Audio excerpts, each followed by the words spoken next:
Ashamaa akkam jirtu hordoftoota Daandii Akkaadaamii. Kun chaanaalii keessan Daandii Akkaadaamiidha. Har'a kan waliin ilaalu saayinsii waliigalaa kutaa 7ffaa boqonnaa 5ffaa lubbu qabeeyyii fi heddummiina isaanii kan jedhu jalatti mootummaa biqiltootaa kan jedhu waliin ilaalla. Mootummaa biqiltootaa keessaa immoo biqiltoota sanyii maleeyyii ilaallaa jechuudha. Kanaan dura mootummaa bineeldotaa waliin ilaalaa turre. Mootummaan bineeldotaa bakka lamatti qoonnee ilaaluu hin dandeenye jenne. Warreen lafee dugdaa qabanii fi warreen lafee dugdaa hin qabne jenneen. Warreen lafee dugdaa hin qabne ilbiisota garaagaraa fudhannee ilaalaa turre. Warreen lafee dugdaa qaban immoo kanneen akka qurxummiilee, amfibiyaanotaa, reptaayilotaa, hoosiftootaa fi tokkuma maalidha simbirroolee faallee fudhannee ilaalle yookaan allaattiiwwan fudhannee ilaalle jechuudha. Akkuma kana mootummaan biqiltootaa immoo bakka lamatti qoonnee ilaaluu dandeenya. Biqiltoota warra sanyii hin qabnee fi warra sanyii qaban yookaan biqiltoota sanyii maleeyyii fi warra sanyii qabanidha jechuudha. Kanaafuu har'a mootummaa biqiltootaa waliin ilaalla. Isaan keessaa immoo biqiltoota sanyii maleeyyii. Kanaafuu turtiin keessan na waliin haa ta'u. Tooppikiin keenya har'a mootummaa biqiltootaa jedha. Amaloonni beekamoo mootummaa biqiltootaa qaban maal fa'aadha jedha gaaffiin. Kana gara gadiitti ni ilaalla barumsa keenya har'aa keessatti. Garaagarummaan mootummaa biqiltootaa fi bineeldotaa gidduu jiru maalii jedha. Garaagarummaa isaaniillee ni hubattu jechuudha. Biqiltoonni orgaanizimoota seelee hedduu ta'an footosinteesisii geggeessanidha. Biqiltoonni orgaanizimoota seelee hedduu ta'anii footosinteesisii geggeessanidha jechuudha. Jalqabumatti biqiltoonni maalidha? Seelii tokko osoo hin taane seelii hedduurraa ijaaraman jechuudha. Seel hedduu jettanii qabachuu dandeessu jechuudha. Seel hedduudha jechuudha. Maaloon orgaanizimoonni yookaan biqiltoonni orgaanizimoota seelee hedduudha. Maal immoo geggeessu? Footosinteesisii geggeessu. Maal gochuuf? Nyaata mataa isaanii qopheeffachuuf jechuudha. Biqiltoonni cicha seelii seeluloosii irraa ijaarame qabu. Biqiltoonni maal qabu? Cicha seelii qabu jechuudha. Cichi seelii biqiltootaa maal irraa ijaarame? Seeluloosii irraa ijaarame jechuudha. Kilooroofilii waan qabaniif adeemsa footosinteesisii nyaata isaanii qopheeffatu. Kanaan dura waliin ilaalleera. Mootummaan biqiltootaa jechuudha. Biqiltoonni adeemsa footosinteesisii nyaata mataa isaanii ni qopheeffatu jenneerra. Kanaan duras waliin ilaalleera. Kanaafuu qopheessitoota yookaan awutirootiroofoota jedhamu jechuudha. Kanaafuu maal jedhamanii beekamu? Biqiltoonni awutiroofoota jedhamu jechuudha. Awutiroofoota jechuun warreen nyaata mataa isaanii qopheeffatanidha jechuudha. Biqiltoonnis adeemsa footosinteesisiin nyaata mataa isaanii qopheeffatu jechuudha. Fakkeenya biqiltootaa kan ta'an moosii, liiverwoortii, kaarolee, gaattiraa, birbirsa, waddeessa, garbuu fi kan kana fakkaatanidha. Biqiltooti kan jedhamanii garbuun amma garbuu hundiyyuu, xaafiin hundiyyuu, boqqolloo hundiyyuu biqilaadha. Isaan dabalataan immoo kanneen isin hin beekne moosii fa'aa, liiverwoortii, kaarolee, gaattira, birbirsa fa'aa, waddeessa fa'aadha jechuudha. Asitti maal jedha gaaffiin kun? Garaagarummaan biqiltoota sanyii maleeyyii fi sanyii qabeeyyii jidduu jiru maal fa'aadha jedha. Garaagarummaa isaanii sintu ibsaa. Kan isin ibsanii biqiltoota sanyii maleeyyiin eenyufaa akka ta'an isin ibsaa. Biqiltoota sanyii qabeeyyiin eenyufaa akka ta'an gara gadiitti waliin barannaa jechuudha. Mootummaan biqiltootaa sanyii qabaachuu fi dhabuu irratti hundaa'uun bakka gurguddoo lamatti qoodamu. Isaanis biqiltoota sanyii maleeyyii fi biqiltoota sanyii qabeeyyiidha jechuudha. Kanaan dura maal jenne? Bineeldonni bakka lamatti qoonnee ilaalleerra. Warreen lafee dugdaa qabanii fi warreen lafee dugdaa hin qabne. Amma mootummaa biqiltootaa amma bakka meeqatti qoonnee ilaalla? Kunillee bakka lama. Isaanis maalidha? Biqiltoota sanyii maleeyyii fi biqiltoota sanyii qabeeyyiidha jechuudha. Har'a kan waliin ilaallu biqiltoota sanyii maleeyyii kan jedhu waliin ilaalla. Yeroo itti aanu immoo biqiltoota sanyii qabeeyyii kan jedhu waliin ilaalla jechuudha. Paartii har'aa keessatti. Biqiltoota sanyii maleeyyii. Gareen gurguddoo biqiltoota sanyii maleeyyii eenyufaadha? Fakkeenya isaanii kenna. Gaaffii jiran kana hundumaa barreeffadhaa dabtara keessaa irratti hojjedhaa. Kun kan keessanii waan hunduma isaan hojjennaa yeroo nun gahu waan ta'eef gaaffiiwwan akkasii barreeffadhaa. Biqiltoonni sanyii maleeyyii biqiltoota sanyii hin qabnedha. Karaa gabaabaa biqiltoonni sanyii maleeyyii jechuun warra sanyii hin qabnedha. Maleeyyii jechuun utuu sanyii hin qabaatiin yookaan warra sanyii hin qabnedha. Biqiltoonni sanyii maleeyyii garee gurguddoo biriyoofaayiitotaa fi teridoofaayiitootatti qoodamu jechuudha. Maal biroofaayitoota warri jedhaman warra maal qabanidha? Warra maal hin qabnedha? Teridoofaayiitoota jechuun warra kamidha kan jedhu immoo ni ilaalla seeraan. Biroofaayitoota. Amaloota beekamoo biroofaayitoota maal fa'aadha? Kana isintu barreeffata laa. Gaaffii akkasii maal gootu luukii dastaa irratti barreeffadhaati deebisaa jalatti guuttadhaa. Seeraan hordofaa. Kanaafuu isintu hojjeta jechuudha. Biqiltoonni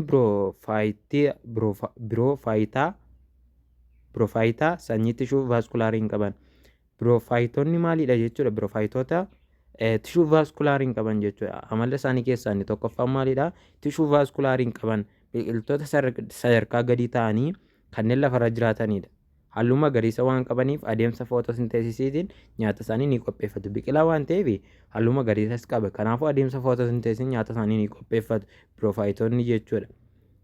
Biqiltoonni biroofayitaa iddoo jiidhinsa qabuu fi gaaddisa jala filatu. Fakkeenyi isaanii biqiltoota moosii fi liiverwoortiidha jechuudha. Fakkeenya biroofayitootaa keessaa moosii waliin ilaalaa kunuunsa jira liiverwoortiin ilaalu. Garuu amalli isaanii maalidha jedhe biroofayitoonni tishuu vaaskularii hin qaban. Biqiltoota sadarkaa gadii ta'anii lafarra kan jiraatanidha.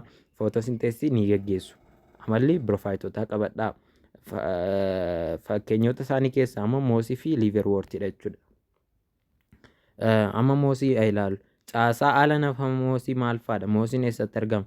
Kun kan keessanidha. Biqiltoonni moosii biroofayitoota ta'anii baalaa fi jirma salphaa ta'e qabu jedha. Garuu sirna tishuu vaaskularii hin qaban. Maaliif? Biroofayitoota waan ta'aniif moosiin fakkeenya isaanii waan ta'eef tishuu vaaskularii hin qabu jechuudha. Kanaafuu jirma, baalaa fi hidda dhugaa ta'e hin qaban. Kilooroofilii waan qabaniif footosinteesisii ni gaggeessu. Caasaa hidda fakkaatu kan bishaan biyyee keessaa xuuxu raayizoodii jedhamu qabu jechuudha. Biroofayitootni yookaan moosiin maal qabu jettus caasaa hidda fakkaatu qabu jechuudha. Innis maal jedhama? Raayizoidii jedhamu qabu jechuudha. Raayizoidii.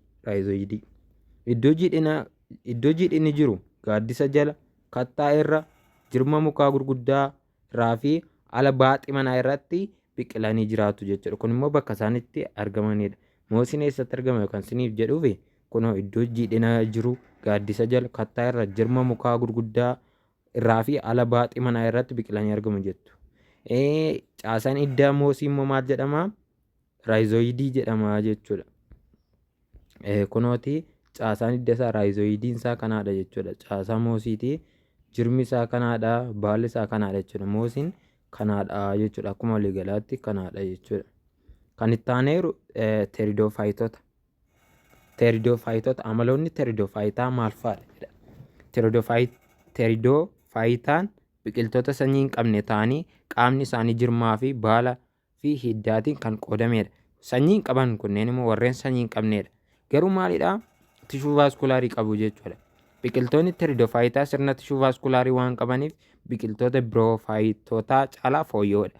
Sababii isaan biroofayitoota caalaniif teeridoofayitoonni tishuu maalii qabu? Tishuu vaaskularii qabu. Sababa kanaaf fooyya'oodha jechuudha. Fooyya'oodha. Biqiltoonni teeridoofayitaa jirma, baalaa fi hidda dhugaa qabu. Biqiltoota daraaraa maleeyyii jalattis ramadamu. Daraaraa warra hin qabnedha. Garummaa maal qabu? Tishuu vaaskularii qabu. Fooyya'oodha biroofayitoota irramoo. Fakkeenya isaanii keessaa tokko beekamuun kaarroleedha. Fakkeenya teeridoofayitaa keessaa tokko kaarroleedha. Kaarroleen biqiltoota sanyii maleeyyii sirna tishuu vaaskularii qabanidha. Sanyiin qabu garuu maal qaba? Tishuu vaaskularii qaba. Akkasumas jirma, baalaa fi hidda dhugaa ta'e qabu. Sababiin isaas maaliif? Tishuu vaaskularii waan qabaniif jechuudha. Qaama kaarrolee keessaa sirriitti kan mul'atu baaladha jechuudha. Baalli kun firoondii jedhama. Baalli kaarrolee maal jedhama? Firoondii jedhama jechuudha. Kaarroleen baala isaanii jala qaama sooraasii jedhamu qabu. Kunis wanta dhukkee fakkaatu ispoorii jedhamu of keessaa qaba jedha. Jirma keessaa raayizoomii jedhamu qabu. Jirma biyyee keessaa raayizoomii jedhamu qabu. Kaarroleen gaaddisa jalaa jirma muka gurguddoo irraa fi lageen keessa jiraata jechuudha. Raayizoomiin isaa warreen kanaadha jechuudha. Jirma biraa hiddi isaanii illee kanaadha. Kun baala isaanii illee seeraan ni mul'ata jechuudha. Baala jalaa sooraasiin isaanii kunooti haala kanaatiin mul'atu jechuudha. Barattoota keenya barumsa keenya irraa kanumaan goolabna. Yeroo ta'an biqiltoota sanyii qabeeyyii kan jedhu waliin ilaalla. Ituu barumsa keenya irraan xumuriin garuu fakkii tokko isinitti agarsiisu. Kan isin asii argaa jirtan fakkiin kun baayoloojii kutaa 10 boqonnaa 2 irraa dhufe. Isuma amma isin barsiisaa turedha. Kun akkuma jirutti maal jedha pilaantis yookaan biqiltoonni bakka meeqatti qoodee ilaalaa asirratti warreen tishuu vaaskularii hin qabnee fi warreen tishuu vaaskularii qaban jedhee qooda. Laa kun nan vaaskularii fi vaaskulaar jedhee qooda. Laa kun isuma isinitti hime.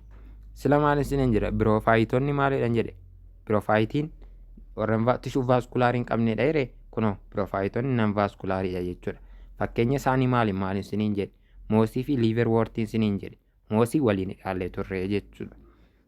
Warreen tishuu vaaskularii qaban immoo bakka meeqatti qonna beektu dabalataan kan ittiin isinitti himu warreen sanyii hin qabnee fi warreen sanyii qaban nan siid biiringii fi warreen sanyii qabaatanii fi warra sanyii hin qabneetti qonna jechuudha. Siid biiring jechuun warra sanyii qabanidha. Nan siid biiring jechuun immoo warra sanyii hin qabnedha jechuudha. Warreen sanyii hin qabne garuu tishuu vaaskularii qaban maal isiniin jedhe sila tiriidoofaayitoota hin jenne yeroo barreeffamu tiriidoofaayitoonni laa kunoo haala kanaatiin barreeffama afaan Ingiliffaan pitiriidoofaayit jedhamee barreeffama piin saayilentii taati jechuudha. Fakkeenyi isaanis maal isiniin jedhe sila kaarroleen isiniin jedheere kunoo afaan Ingiliffaatiin immoo as jira feerniidha jechuudha. Feernis paartii kana keessatti kanuma ilaalla. Yeroo taanuma maal ilaallaa warreen sanyii qaban siid biiringii warra jedhaman waliin ilaalla. Agarsiisti nagaan naaf tura waan dhaggeeffataniif guddaa galatooma. Chaanaalii keenya subscribe godhaa, share, like godhaa. Please comment illee barreessaa hiriyoota keessaniif qooda guddaa galatooma.